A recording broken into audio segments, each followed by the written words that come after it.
I'm Kelly. And I'm Rich. And we are Wanderbus Adventures. This week, the van build continues. With new tools. We're going to be transforming our sub box and cab with new LED lights. We also design a custom radio housing. Plus, we finish the cab, which starts with a little visit from Sir Rolls-a-Lot. Hope you enjoy the video and please leave us a comment below. Let us know your thoughts. Any tips and advice also welcome. Right, I've done another coat on the roofie. Hello, Richard. and I'm just going to sand this back and give this another coat. Hopefully the last one, but who knows. And then those little doors too. What are you doing? Zoom in on your face, hang on. Okay. I am installing the crossovers for our speakers. So I'm going to put them up here and the one for the right hand one over there. Yeah, it's all going on today. Okay, these have now had another coat. And they need to dry. I've bought a special tool to put ferrules on the end of here, because I could just strip this cable and jam it in the end,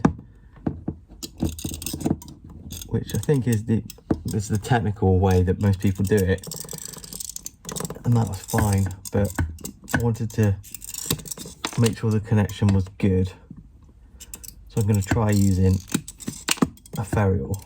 This is the latest tool that I've bought. So it's a ferrule crimper, okay, so slightly different from the other crimper that I've got. Now how this works is you get these little insulated ferrules. So in this instance, this is a 17 amp cable, 14 AWG cable, and what you do is you cut the cable, strip the cable, so you can see there it just about terminates at the end. And what you do, try and do it, I wouldn't recommend doing it one-handed. You slide it in over the metal tip of the ferrule, and then you crimp it up. I'm just going to take you off camera to show you that, and I'll show you it crimped. That spot will go into the amplifier. This is the remote cable, which will then wire back to my head unit to switch it on when I switch my ignition on. In this instance, I'm going to do exactly the same thing with the speaker cable that will power the subwoofer itself. Basically, you end up with this. So I could have got that a little bit neater, but yeah, I've got ferrules going into all of these now, no exposed wires, and it's as tight as a drum.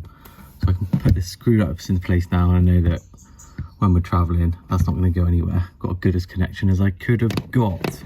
Okay, so that's that wired in. Got the permanent 12 volt feed coming up from down in my glove box. Got the source wire wired up down to the head unit. And I've just put this conduit in here. I've had to order some P-clips. I'm just going to repeat the steps for the other side now.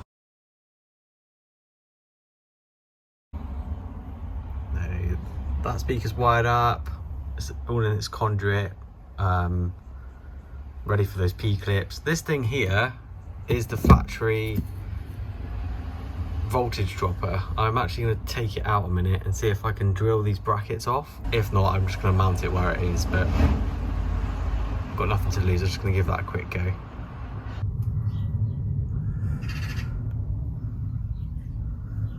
Now that the amp, all the wiring is done, we can actually start installing some of the hardware. The factory positions at the front were made to hold sort of some 10cm speakers. The speakers that I'm putting in there are these tiny little tweeters, which are much smaller. So what I'm going to do is use my hole saw to just cut a hole in some plywood to be able to make a mount for this.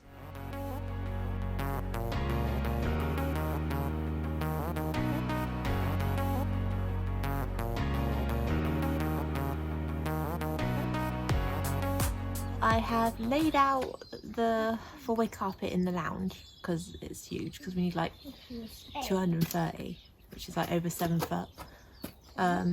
230. Yeah. Dentist.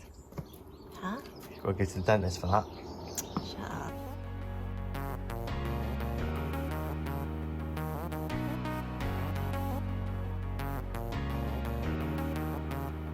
We found these in the garage. I'm having fun. They're fun snaps. Ooh. This one Try again. Try again. Hide it. Yeah. I like these.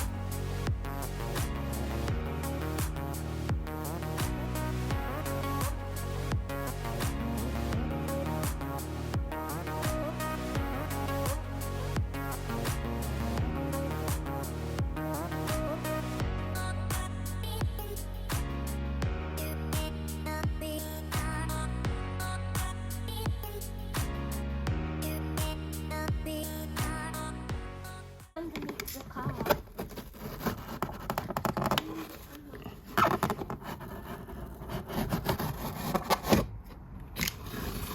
Ooh, neat.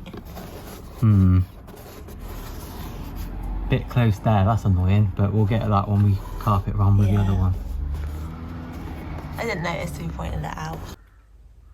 That's up now. What we've done is we've cut it so it's straight along here, because we're going to have a strip to basically bridge this ceiling, which is going to be different to the cab area, and we've pushed it in behind here, all glued, because when the front goes on there, you can't actually see up in there to see any spare carpet, and that'll just create a nice neat edge.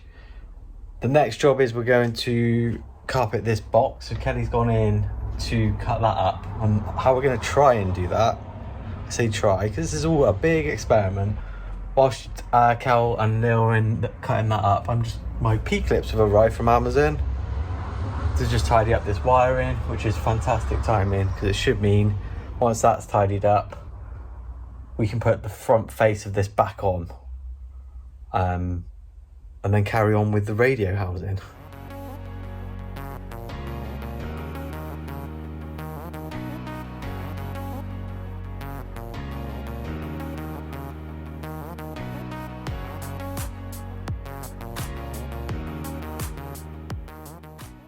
So I've wrapped the flaps all around the sides now, but obviously they're overlapping. So what I'm going to do is measure in the middle, find the middle point, and then from there cut out diagonally with my rule through all the pieces. And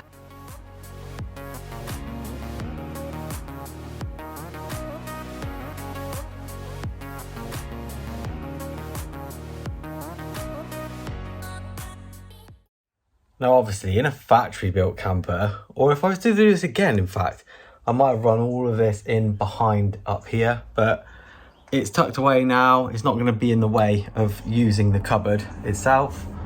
We've got plenty of room up on there. Once the front's on, you won't see any of it, obviously. I've made it as neat and as safe as I can.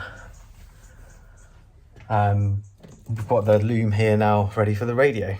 Underneath here, we're going to have a few different things, including my fan, which now works, the radio, some storage, which we're going to make it later on in the video, and I want a light for the cabin. But this is me, so I'm not going to get any light. I'm going to upgrade and put an LED strip in here. I found this really neat black profile that can fit basically anywhere. It's nice and thin. I'm going to cut to width now and secure up in here. And then I've bought some 24 volt continuous LED strip to put up in there, and then that will light the whole cab area when switched on. This LED stuff, you can cut it every 10 centimeters. It's marked on the strip. I've never done this before, but it seems quite straightforward. So I'm just going to pair of scissors through the connection block and see if it works. On the back, it's got sticky tape, and you stick it inside the profile. You can't even see it there at the moment. Up in the top there. Okay, so here it is in the profile. I just need to put the diffuser on now. Now that should light the cab up pretty nicely. I'm also gonna use the offcut that I've got I'll just pop it up in behind here. So we've got a light in the cupboard as well, should we need to look for junk in there. What's going on? I'm just wiring the subwoofer, so I won't bore you too much with this, but basically we've got a 2 voice coil sub, okay, which basically means you can wire it either in series or parallel. And to cut a long story short, we're wiring ours in series because it's got a max output of 600 watts, 300 watts RMS at 2 ohms, and I need to wire it in this way because that will power 2 ohms out of our amplifier, which maxes out at 300 as well. Cool. So that's what I'm doing at the moment. Not very exciting, but that's what we need to do. So basically we need to bridge a connection, and then the speaker wire will come into the either side. And I'm going to put it in the box. Cool.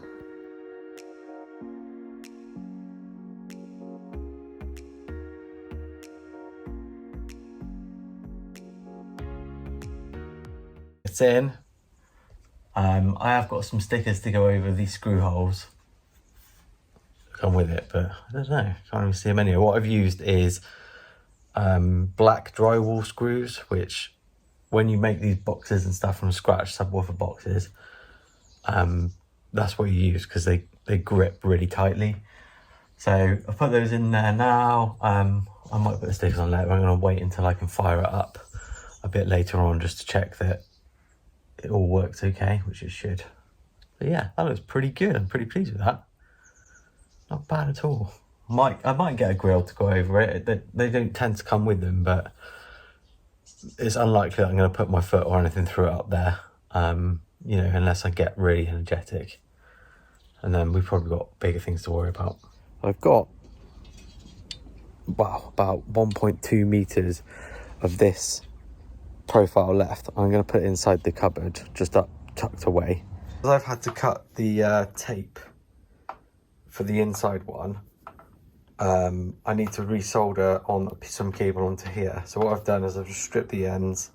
I'm going to tin these first with my soldering iron, and then try and solder this onto here and here. Now it is denoted as positive and negative, so I need to make sure I get those the right way around. I'm not going to film this. I'll give you an update in a minute of how this turns out.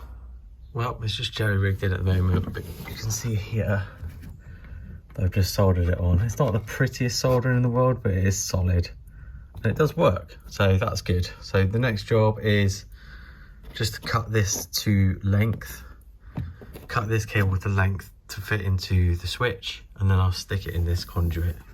Last job's a good one.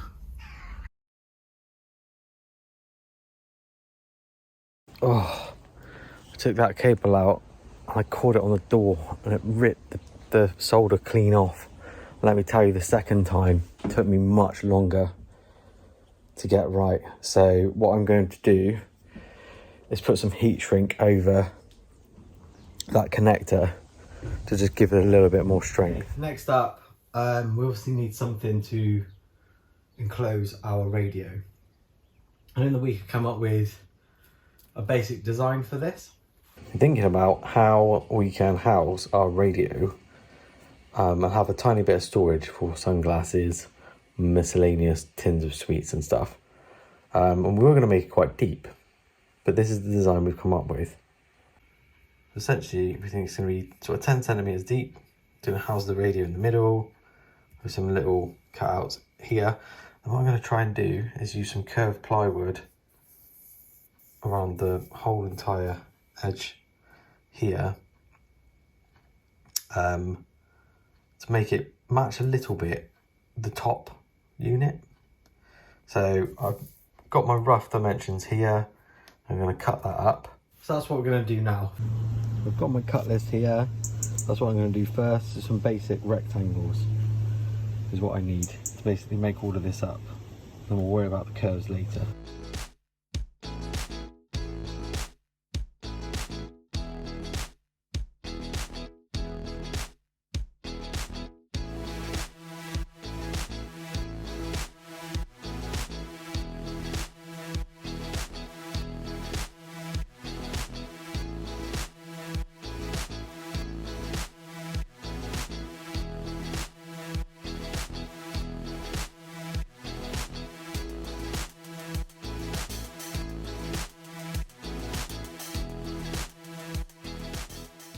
put this up here and clamp it in place. So I've made the bottoms outside, and these are the little spacers. And I've just drilled a hole in for all of the cables. Go through, and that's going to go up the car like that. Oh dear. I just need to make sure I get it centered.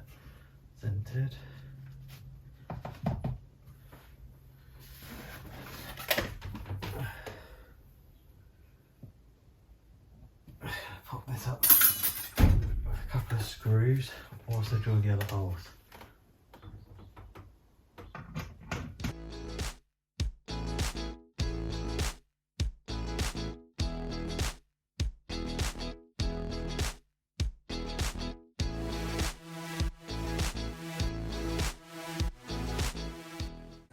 So these little things, I've drilled out a 7.5mm hole, and then in here I'm screwing them up in to the bottom, so when the bolts come through it pulls tight in on itself, and they're captive as well.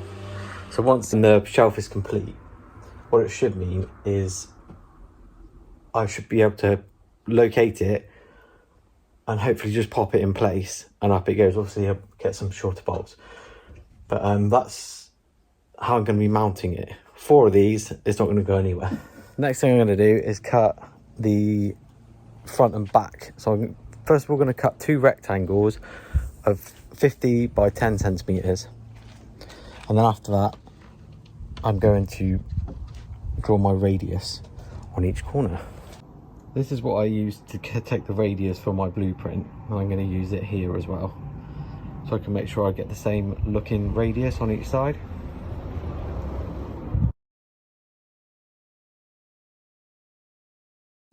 Part of the fun of designing something like this is you can just make up what you're doing, really. But the worst part of that is there's a lot of thinking, and you might not end up liking what you've got. So what I've got here, I've drawn out where the radio is going to be mounted, and I've drawn out the cutouts that I need for my little bits of storage either side.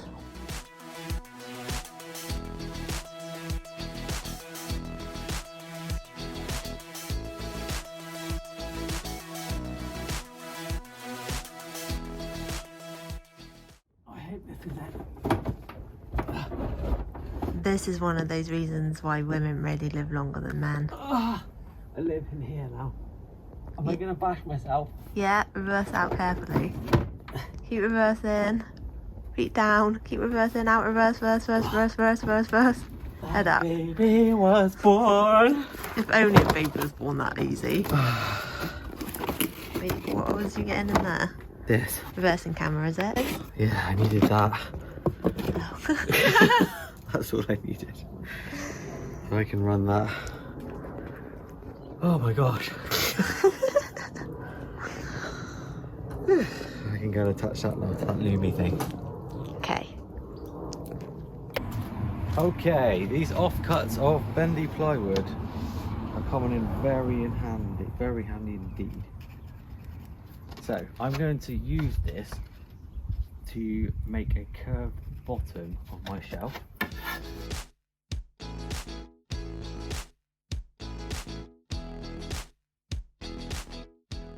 Brings me to that end of the day. So I'm going to try and get that carpeted in the week. I am going to get that carpeted in the week and get it installed. It's looking alright. I've painted the inside with some spray paint, some white spray paint, just so you know, it looks a bit brighter in there. And the outside I'm going to carpet it. I've masked up where I don't want glue to get on, and somewhat in the holes, so I'm just going to be careful with that. I'm going to contact adhese with my trim fix. So this stuff is heat resistant, which is important because, you know, it gets hot inside the van. You spray it on, wait for it to basically go tacky and dry, and then one will adhere to the other, which is why you need to spray both the part and the fabric.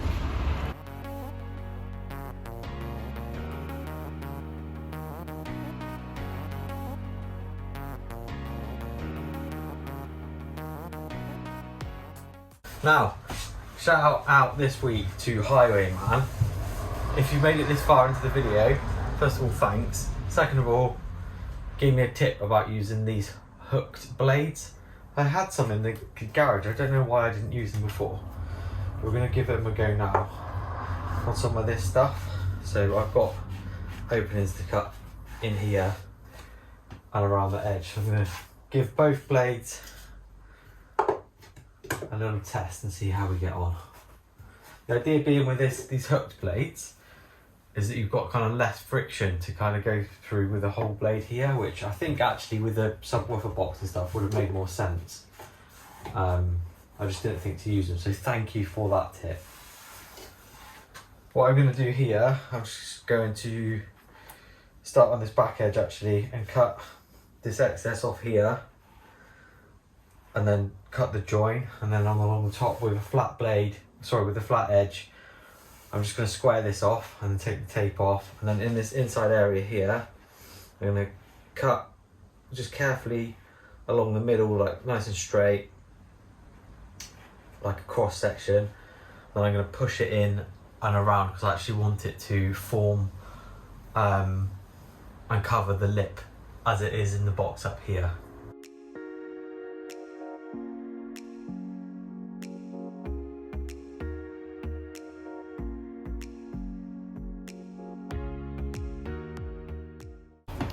In the unlikely event that you will be joining some curved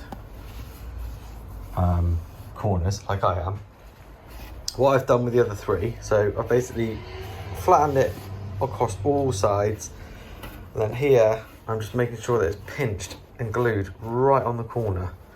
And then all I've been doing is then taking my good pair of scissors and just cutting along this edge, and then what you'll find is you can match the two edges together.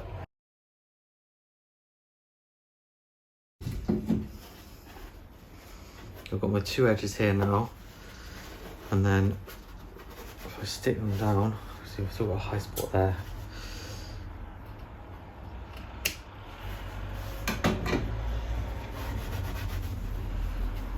You can kind of hide that join. Pretty pleased with this 4-way carpet. Is very forgiving. I mean, I've never really used this heavily until the last couple of weeks, and as long as you take your time with it, it's pretty forgiving.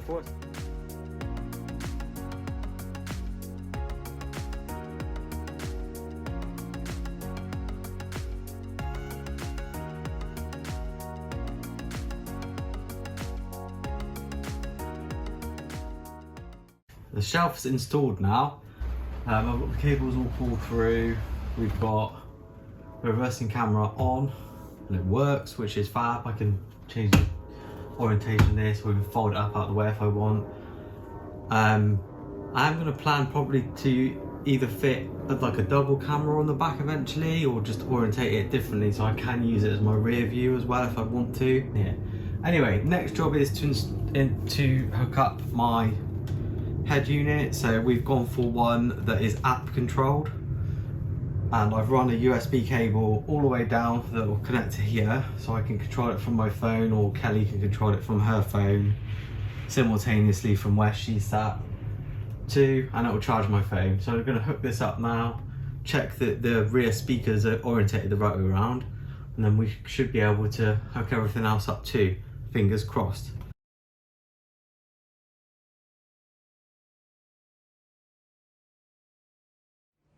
Just installing my speakers. I've decided to use non-insulated crimps, which come with little insulated jackets, just to be confusing. Because the insulated crimps, I haven't found a good one yet, so let me know if you have. I just find even with using the correct sort of crimpers, when I use them, they just don't grip like they should. Whereas these, they do. You know, never come loose, and you get the little insulated jackets that go over them anyway.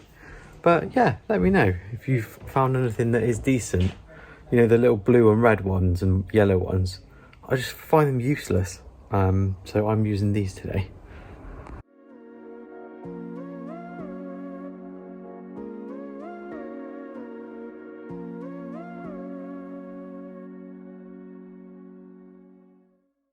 The The cupboards are now fitted and in, and the LED lights are also in and working.